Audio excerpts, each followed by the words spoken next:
ये देखें जी students, this is called waddling gait.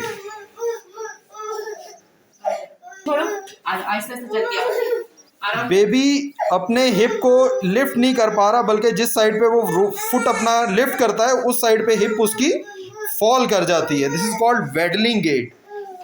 Due to deficiency of pelvis और पेल्विक मसल्स की डेफिशिएंसी की वजह से ये प्रॉब्लम होता है। बेबी को जैसे बेबी अपना फुट जो है वो उठाता है ज़मीन से, तो उसके हिप के वो वाली साइड के मसल्स कॉन्ट्रैक्ट करने चाहिए और वो ग्राउंड क्लियर करनी चाहिए, लेकिन ये नहीं कर पा रहा। इसके हिप गर्डल जो है वो डेफिशिएंसी है।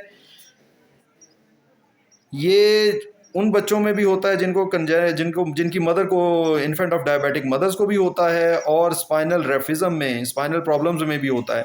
इसलिए और DDH वाले बच्चों में भी ऐसा हो सकता है।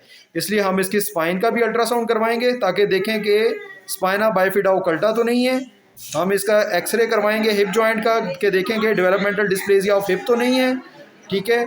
और हम रिकेट्स भी रूल आउट करेंगे। इसका एक्सरे लेफ्ट नी जॉइंट कराएंगे, उसमें देखेंगे कि इसको बच्चे को साथ रिकेट्स की चेंजेस तो नहीं है। रिकेट्स की वजह से क्या ऐसा तो नहीं हो रहा कि इसका हेड ऑफ फीमर जो है बना ही नहीं, क्योंकि इसकी काफ़ी डिलेड हिस्ट्री है। और न्यूरोमस्कुलर प्रॉब्लम में भी ऐसा ही होगा, क्योंकि इसकी टोन लोअर लिम्ब की जो है वो डिक्रीज है और बेबी की पावर भी जो है लोअर लिम्ब में वो कम है।